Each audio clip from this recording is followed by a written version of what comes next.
For more on the Brittney Griner release, let's turn now to Chief Foreign Affairs Correspondent and Face the Nation moderator, Margaret Brennan. She is speaking with Secretary of State Antony Blinken. It's an interview you'll see first right here on CBS News. Margaret? Thank you. And we go now to Secretary of State Antony Blinken, who joins us from the State Department. It's good to talk to you again. When we last spoke on Sunday, you suggested that the Russians were not yet prepared to release both prisoners, Brittney Griner and Paul Whelan. You said the other side gets a vote in this. Now that Victor Bout has been handed over, what leverage does the United States still have?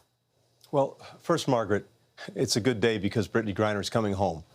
I had the chance to be in the Oval Office early this morning with President Biden, Vice President Harris, and Sherelle Griner, Brittney's wife.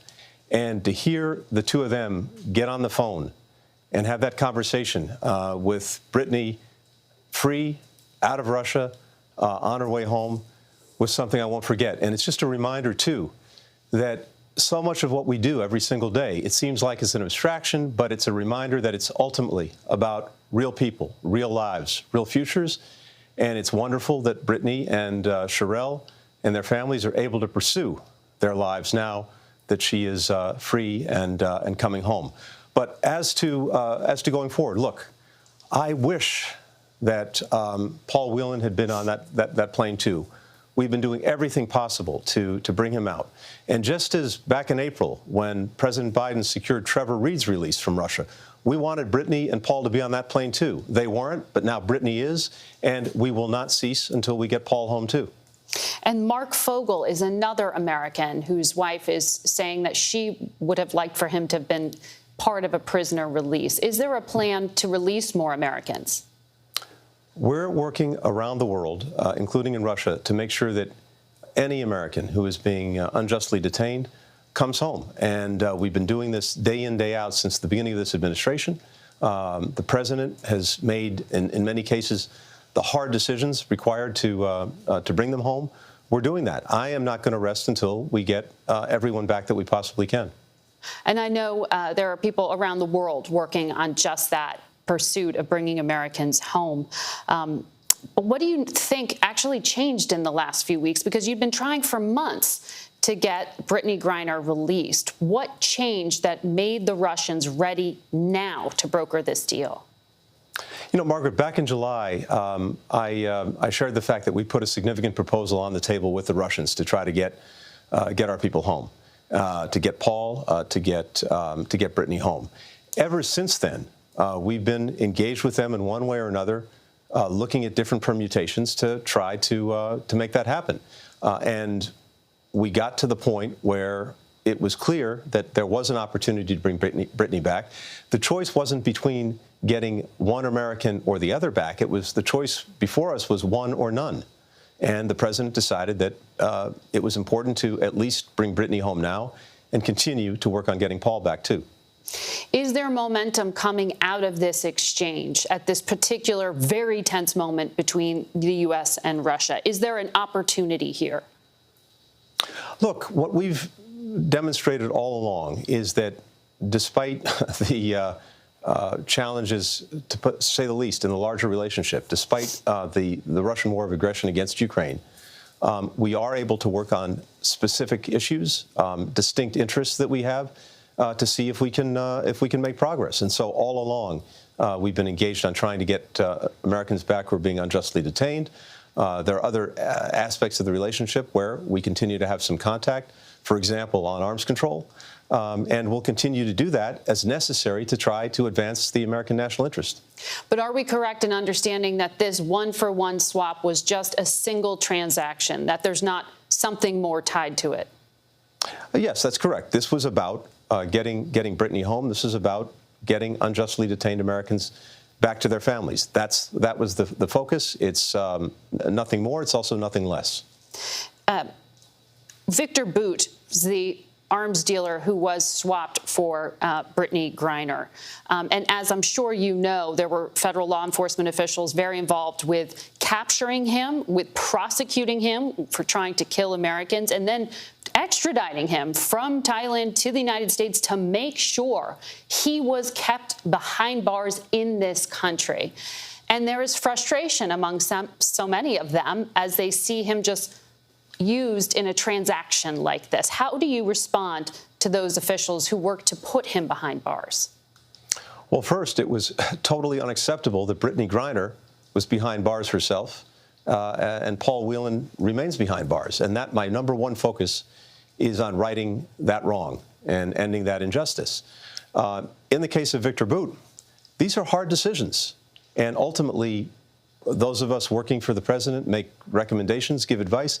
He's the one who has to make the hard calls, and he made a hard call. Victor Bout's been off the playing field since 2008, which is a very good thing. And he served about half of his sentence. At some point in the years to come, he was going to get out. And I'm glad at least that we were able to get Brittany Griner home. He's about 15 years into that 25-year sentence. And I know the past 3 administrations have conducted prisoner swaps, but one of the criticisms here is that Victor Bout was so high profile, and he was clearly of high interest to Russia. Brittany Griner is a celebrity, so she got a lot of attention. In this transaction, did you somehow up the price on the head of another American by showing that a swap like this, that Russia can get something it really wants if it just kidnaps and holds hostage the right American? Two things, Margaret. First, as you noted at the outset, in any of these situations, unfortunately, the other side gets a vote, the other side gets a veto. And the Russians have used that as we propose different ways of doing this. Second, we can bring people home as we did, and yet also work and take action to deter this from happening going forward in the future. We've added new sanctions against those who engage in these kinds of practices, visa bans as well. We put new warnings out to every American as they're considering travel for specific countries that engage in these practices to try to warn them off. And one of the things that I'm working on is we now have a coalition of 60 countries that are determined to do more to end this practice going forward. That is basically taking citizens hostage for political purposes, which is the case for both Paul Whelan and Brittany Griner. And that is a coalition that's coming together and that we're adding teeth to. So we need to do both at the same time. We are. I want to make sure I ask you about a conversation Paul Whelan had today with another network, CNN. They spoke to him while he was in that Russian penal colony. He said he's being treated differently than Brittany Griner and differently than Trevor Reed. Do you believe that Russia is holding on to him until they get a significant concession from the Biden administration? Margaret, I can't judge what Russia's specific motives are and how it's treating Paul Whelan or what it's trying to do or trying to achieve. I spoke to his sister, Elizabeth Whelan, a short while ago.